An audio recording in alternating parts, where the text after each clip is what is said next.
Good morning, lovely Jill. How are you doing today?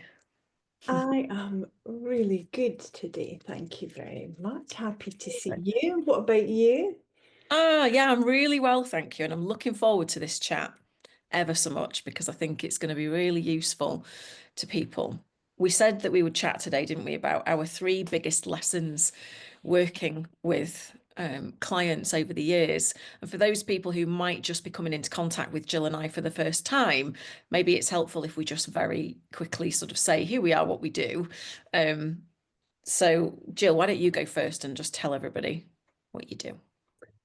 My name is Jill Nicholson, and I've been a psychotherapist for 25 years.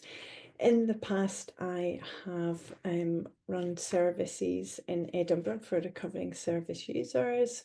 Now I'm mostly in private practice. Most of my clients actually tend to be trauma, childhood trauma, anxiety, emotional eating, or overcoming narcissistic abuse. But I do other things as well. And then the other string to my bow is that with yourself, we developed rapid imprint resolution method where we really unite psychotherapy tools with somatic tools to just optimize our clients' experiences and the transformations. I love that.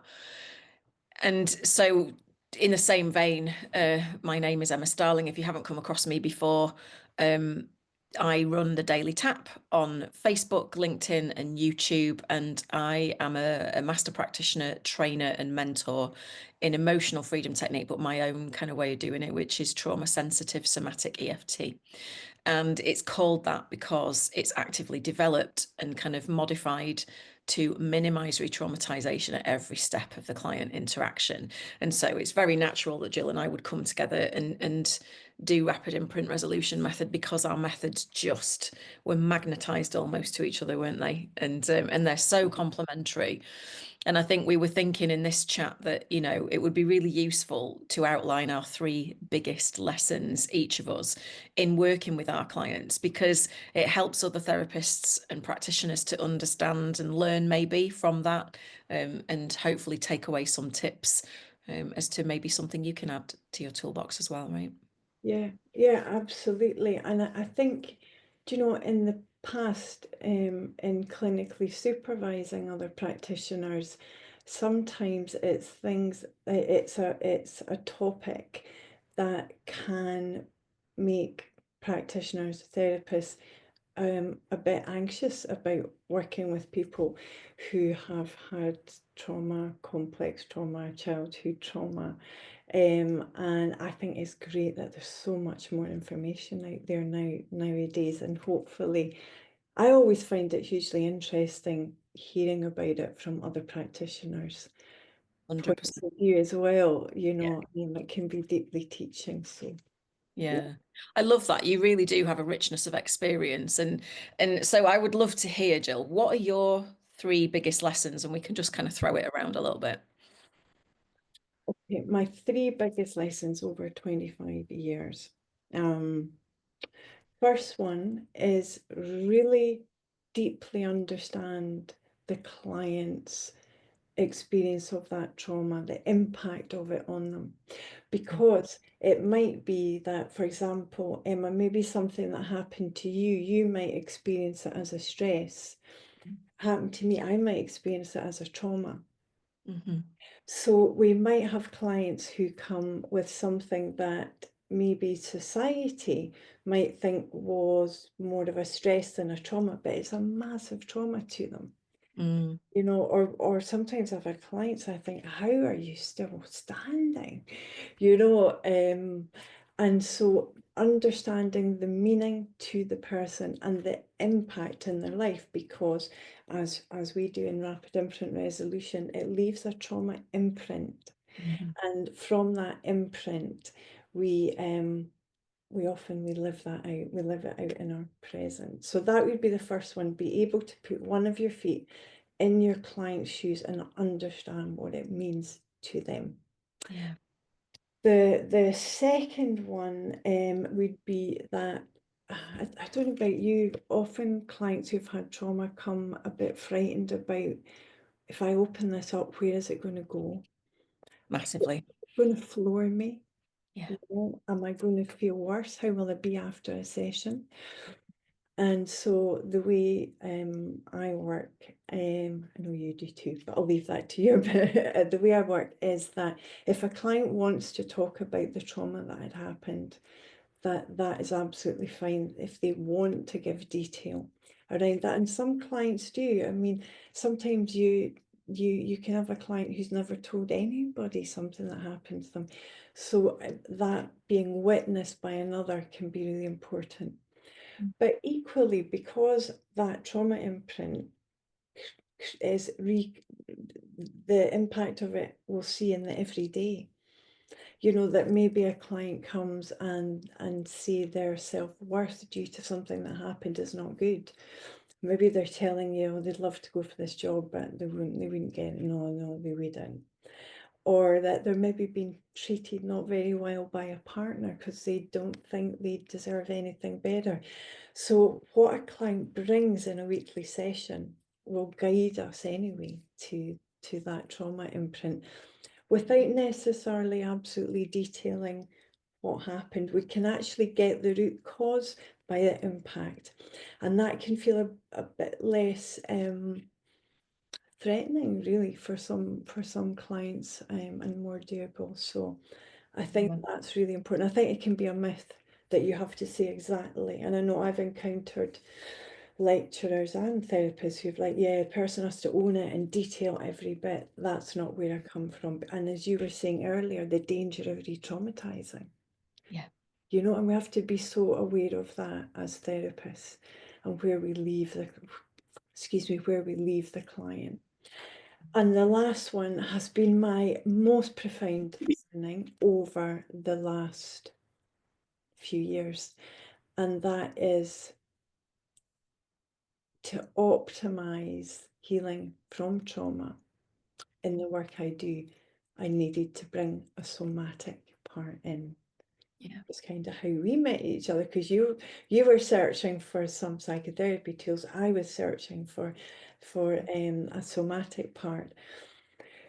Because when someone is triggered, or if in session they're into flight and fright or freeze, I could, with my voice and my presence, hopefully help the client start to regulate so that in relationship they would co-regulate. But that could take a bit of time, and a lot of the session could be used for that, which is important.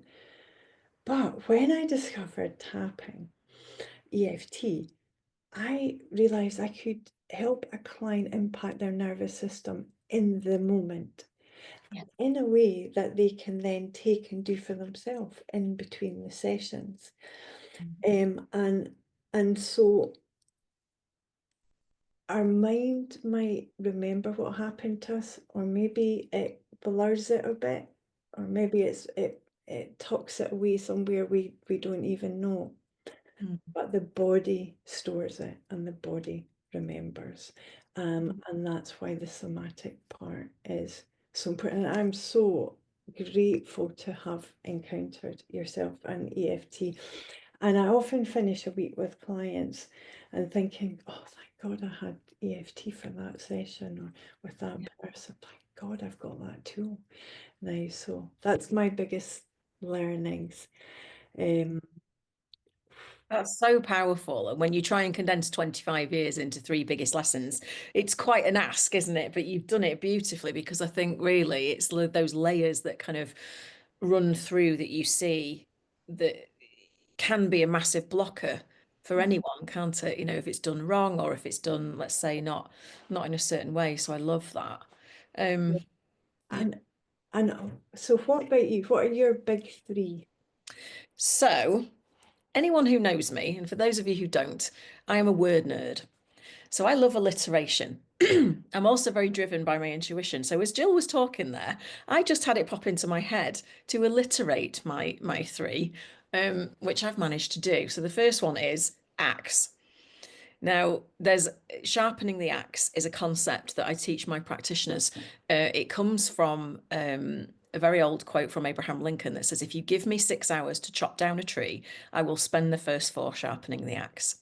Now, that doesn't mean I bring out an axe in client sessions. It doesn't mean nothing like that. It doesn't mean I take them forest bathing or chopping down trees. What I mean is the more work you put in at the front end of the session to help the client understand what's happening, understand, because I lead from a very cerebral, neurological, or is that the right word? Neuroplasticity way, and um, a nervous system regulation. There is a woo, if you want to call it that, aspect to EFT in terms of energy fields and things like that. Excuse me, which can be harder for people to grasp hold of, especially if they're in a therapeutic kind of setting with you. They just want the result.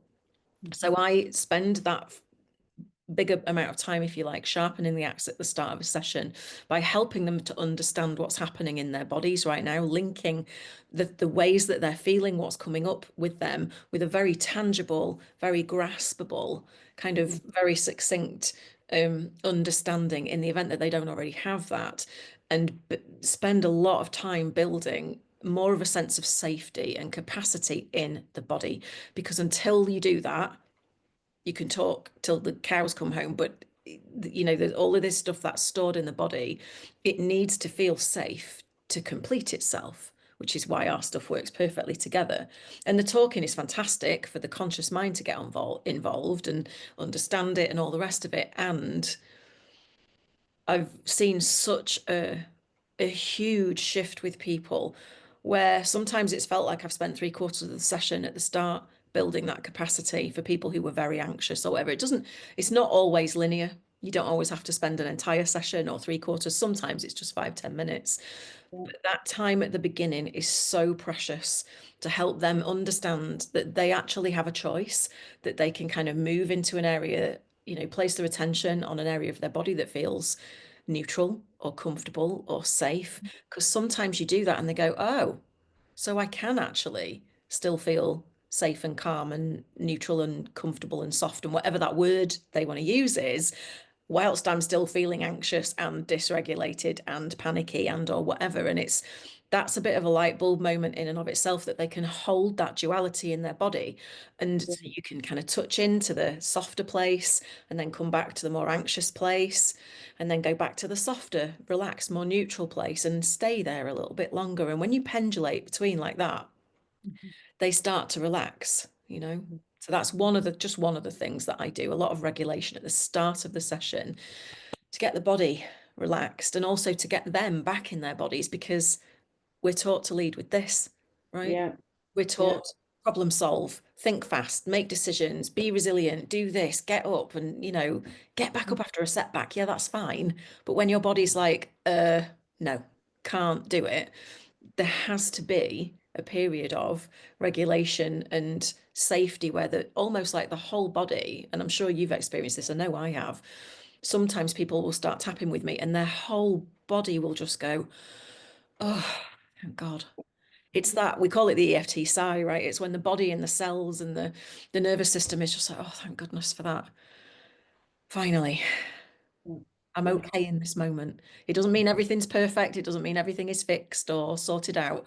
But in this moment, I can have a piece of safety. I can have that sense of Mhm. regulation, that sense of coming back home to myself. And that, if I don't do that, I don't get, the client doesn't get as good results. You can Yeah. see how that's happened over time. And this is kind of a beginning, middle, and an end of a session if you look at a focus. So the second A is attunement.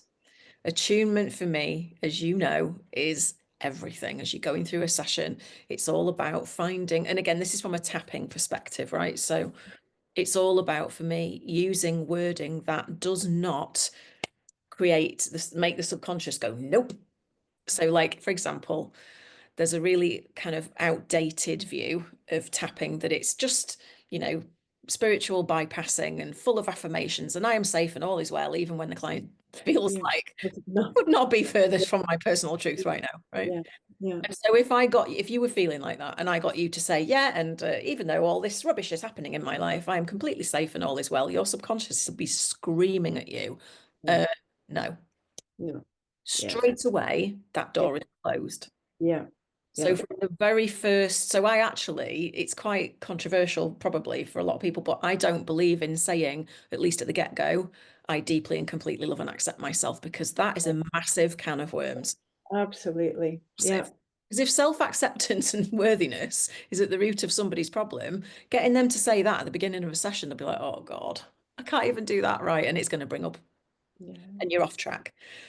So absolutely. attunement at that beginning bit in the setup, and Mm, attunement language all the way through is so important in terms of, if I was to say to you to repeat after me, let's have a look.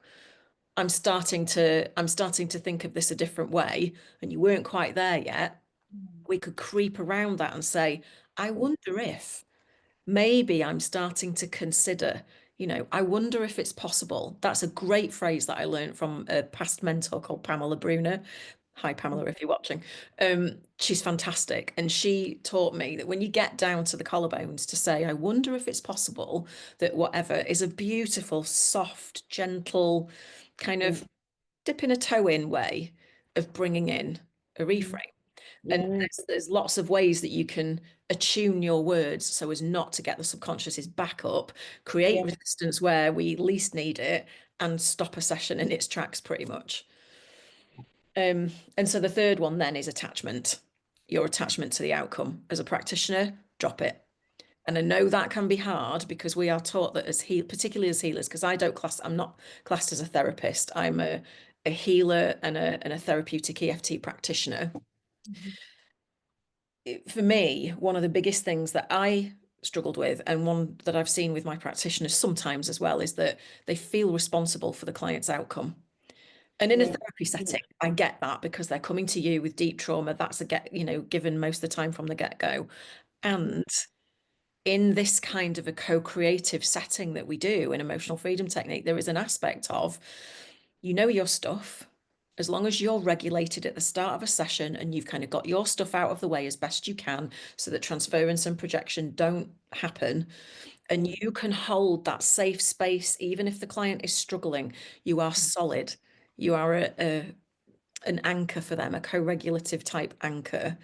You could drop the attachment to the outcome of feeling, oh God, I hope this works. I hope they get a good outcome, because that's going to be skewing your vibration all the way through, and it's going to knock things off. So do everything you can to let go of attachment to the outcome of the session, because when you do, counterintuitively, you'll get a much better session. The client will get a much better outcome because they will just feel from you this sense of solidity, not an mm, underlying vibration of, I'm not mhm, sure how this is going to work out, which essentially is what that translates to, right? yeah, And yeah, anything that kind of knocks them off the trust center, yeah, yeah, it's not going to help. And so that's just, my three things. There's tons more. There's tons more lessons in yeah. 15 years that, I've been doing it, but I think those are the key, really. Goodness, they're absolutely so utterly meaty ones, Emma. They really are. And I think that duality, like when you were talking about a client starting to find the space of safety alongside the activation or the anxiety, whatever it would be.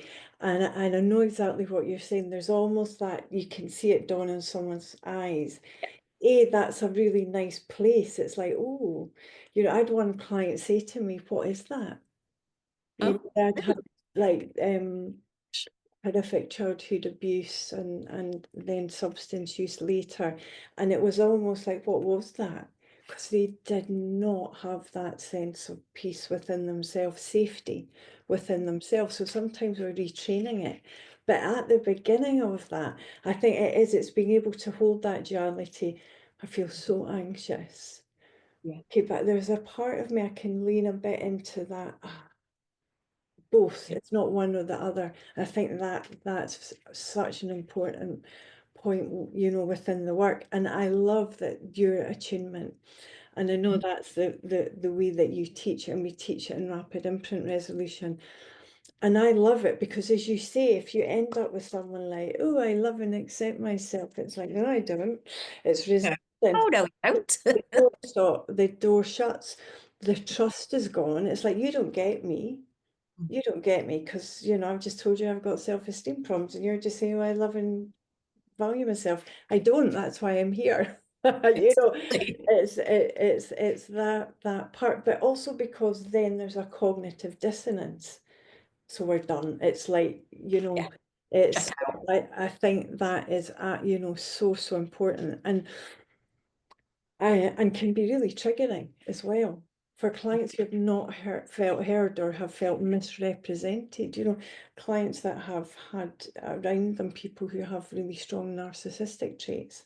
It's like, oh yeah, nobody hears me again. Yeah. I am, but I think also that it was something that was so informative and really optimize how I work with clients. Just what you were saying about an axe, which does sound a bit serial killerish, Emma. Doesn't it? It's really Once not. we get over that part, and Yeah. the preparation that actually with the client, and then what happens next can have such richness and growth and evolution, because that regulation has happened because anyone who enjoys the work of like Dr. Gabor Mati, I can't speak today, or Peter Levine, are all saying, one of the big impacts of trauma is disconnection from the body. So that is why we need to work on that really early on in the work in the session as well. But one of the things I love that I've seen you do, and you taught me to do with my clients, is that tap and talk that Mm. that holds everything really that you said, because it's the duality. Feel really anxious and oh, I'm enjoying this release as well, but also that the sort of polyvagal theories from Stephen Porges about how do we regulate down into more of a safety zone, um yeah, and that not triggering people. That Sorry, that was really wordy there, wasn't it? The tap and talk. Yeah. Can you speak a bit to that? Because I honestly think that is an amazing tool for us to learn. Yeah, thank you for that. I mean, it's really simple. They call it in sort of the gold standard clinical EFT training from Gary Craig and other trainers. They call it like either tap and talk or tap and rant, or some people even call it tell the story. There's a little bit of a connection to the movie technique there for anybody tappers who are watching. So I'm just acknowledging that. But what it means is, so say like you were in a session with me and you came into the session and we started, and maybe it was the first one and we were just going through what you wanted to deal with today. And I would say, okay, well, let's just tap on the side of the hand while we talk about that, Jill. And we would just start tapping on the side of the hand. Mhm. And every so often when you would say something and I would be watching you, and it might be clear that there was a little bit of a spike of emotion there, I'd say, okay, let's just pause there for a minute. And you don't have to remember this, but you can just literally have the client tap and talk and talk and talk. But what you can tune into is those emotional spikes and say, is that carrying some emotional heaviness for you? Yeah. And then maybe I would say, where are you feeling that in your body when you say that to me? What do you notice? Can you feel any tightness? Can you feel any clenching? I might lead them through a little bit of more focus tapping there about, even though I've got this clenching in my stomach. But tapping and talking, really, you could sit like this and you could be tapping and talking with a client for 30, 40, 50 minutes, and you would still get an incredible result Mhm. because all the time we're doing this, Mhm. they are soothing. So, for those of you who don't know about emotional freedom technique, I teach it from a very sciencey perspective. So just would it be helpful, Jill, if I just mention the sort of two or three big things that happen when we're tapping to back it up? I think it'd be really helpful so people, yeah, understand the why of it and the how. And Mhm. actually then how it links into what's happening when you're talking about stuff, right? Because essentially that's what we Yeah, do. go for it.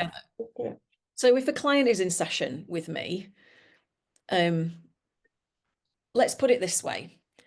Whatever you're thinking, feeling, or experiencing in the present moment will be impacted in some way, shape, or form by something that's been before, and therefore potentially something you anticipate is coming towards you, either in the next moment or a week from now or whatever, right? It's always informed by the past because whatever experiences and snapshots we have that get stored away as a memory, they are coupled with an emotion. The emotion of the limbic system sears it into the brain, whether that's good, bad, indifferent, whatever. And so, if something that's happening in the present moment or we're anticipating something coming reminds us in any way, similar, not even same, just a similar way of a similar emotion, especially if it's a bad one, you're going to Yeah. have that somatic reaction. So, the way that tapping works is when you start to tap, you send an electromagnetic signal over the skin to the amygdala in the back of the brain that starts to immediately decrease cortisol and adrenaline that happens as a result of that trigger, right? That somatic reaction to the memory and everything else. So you're calming the cortisol and adrenaline at the same time as sending out calming hormones. But here's the real power behind it. And not a lot of people talk about this that I'm aware of. So I'm trying to get it out there more. One of the things is depotentiation. So I said the emotional brain sears in an emotion and intensity, right?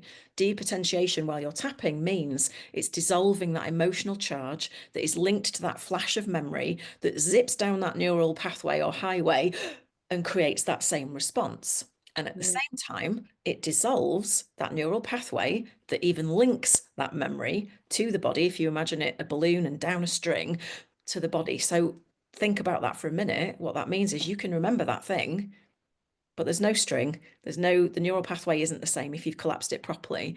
And the emotion is decreased. So you can just think about it neutrally, rationally. It doesn't have to trigger you anymore. Now, you do that enough times, particularly, let's say somebody was a particularly anxious person. I used to be really anxious about spiders, really Mhm. anxious. Like I would run to the other end of the house or so, you know. Now, Yeah. I'm not going to say that I cuddle them because I don't, but I can coexist and my fear gets most 2 or 3 out of 10 because I've never worked on it specifically because I don't want to. Mhm. But because I've dealt with other things that have dealt with anxiety, again, similar, not same, that's the emotion that's wired in with something. The generalization effect of EFT looks through the filing cabinets and goes, but, well, we've dealt with anxiety, so we can chuck that out. We can chuck that out. She doesn't need that anymore. Fabulous. Doesn't wipe everything out, but gradually over time, the more you do, particularly if you deal with what we call the big logs, Mhm. which is what we do, right, with deeper work, what you'll find is that your anxiety starts to fall away Mhm. for other things. Yeah. You know, it's so, so powerful. It really is. And so even just that, Yeah. tapping and talking from the very start of a session, pretty much, Yeah. Yeah. doing all of those things in the background without you even having to think about it, suggest it. Yeah. And then you'll see in the clients, their shoulders will drop and they'll sigh or they'll start itching or they'll start twitching. It's all a sign that energy is moving. They might flush, you know, Yeah. all sorts Yeah. of things. And you just think that alone can be so powerful. If you do nothing else, do that. Yeah. Yeah. I think that's what I love about it. It's the simplicity of it, and it works in line with how our bodies work Yeah. as well. It's utilizing a system that exists in the body. But it also reminds me of for anybody who's a CBT therapist, cognitive behavioral therapist, or like me, I'm not trained in that, but I'm trained in a toolbox in that. And when we look at exercises that are about desensitizing, and I think this is where I get so excited about the potentiality for clients, about almost bringing, the therapy tools, using desensitization tools, but then use them with the tapping that you just said. It's like, it's amazing, and it does that point where a client realizes they're not triggered in the same way. That, like telling you like a story of something that happened that would have been, as you say, if what is happening or happened to the client matches almost a similar flavor to the trauma, then there's that emotional trigger is huge. And when clients like, oh yeah, this happened, and so I just said this and I held my boundaries and I did. And you're saying, how did that feel? Well, that felt good. And the client starts to realize, my God, I didn't come away from that like shaking, like, oh my God, or be in tears in the car park, or that brilliant. Yeah, wonderful. It's huge, isn't it? And I think if you couple that with, the really precious work that you do, what I learned from you was about how to understand the what role they were in. So, parent, adult, child, and the stronghold of how that can really keep somebody stuck in that place, but Yeah, then how we can use our skills in what, in that side of it and the tapping to turn down that volume and to play around and do all sorts of things with those strongholds. Because for a long time, my work um, was great, but limiting beliefs were the things, and they are with a lot of humans, right? They're the things that keep raising their ugly heads yeah, and yeah, and and then and it's not so much the belief, that's obviously a very big deal, but around everything there's an outer casing of self-judgment, right? So the critical self-talk of, why can't yeah, I sort this out? What's yeah, wrong with me? yeah, yeah. So and I'm, so I'm, put it I'm together. weak, I'm useless. Yeah, but it also makes me wonder if that'd be a great topic for our next chat, actually, Mm. around why those beliefs are a stronghold, because there is a really simple and hugely powerful reason. And then we've got that secondary aspect of the judgment that's placed on ourselves, which just all feeds into each other, doesn't it? Yeah, absolutely. Yeah, mark your diaries for that one. We will record another one on that because I mean, that's a 2-hour chat all day long. I'm sure we can condense it Well, into you 20 know, it is, if we didn't have to work and we didn't deliver training and we didn't see clients, we minutes. could just spend like a whole day, like just with like coffees and like, yeah, Absolutely. Absolutely. yeah, yeah, absolutely. Thank you, Emma. I think that gives such a good sense of why it works, how it works. And I hope it's really sparked people's curiosity, be it Yeah. about EFT if they haven't come across it before, or to actually how do they work in helping clients regulate, and actually be amazing anybody who out there is working with clients around that regulation, and getting them back into that safety zone, out of that sympathetic nervous system activation. We'd love to hear what you do. 100%. Yeah. Drop it if you're happy to share it. Drop it in the comments below where you're consuming this video and let us know, has this been useful? Can you see that it might be something that you would want to integrate into your sessions moving forward? If you've heard us mention rapid imprint resolution method, we're not intaking until maybe July time, but let us know if that's of interest to you because we want the right people on the course, as in the ones who are ready and the ones who are going to bring it in. And so if that feels like it's resonating with you now, get in touch with either of us with the comments below and we'll happily have a chat with you and tell you what that's all about. Yeah, absolutely. Other thing I would say is you do the daily tap, don't you, on Facebook, on LinkedIn, Yep. under Emma And here Starling, on, yeah, Emma Starling, and here on YouTube as well. Emma and you, Starling. because if anyone is like, that, what, you just do that? Are you sure? What's it like? Like actually, that because that's how I came. That's how I came to it. Was actually I saw you on LinkedIn, and I was like, oh. I have to say, I didn't think it was going to have the impact it did. I thought it'd be nice and Yeah. relaxing. I didn't actually, at that point, I was from a place of ignorance, see the clinical application for it. But if you're wondering, go and check Emma out. And a great start to your morning, by the way. Yeah. If you've got lots on. Yeah, yeah. That's Oh, that great. was lovely, Emma. Thank you. It really was. Thank you for spending the time. We hope this has been useful for everybody. If it has, do let us know and feel free to follow each of us on YouTube anyway. Everything you need is going to be below this video, and we will see you again in the next one. Take See care. you then. Take care. Bye.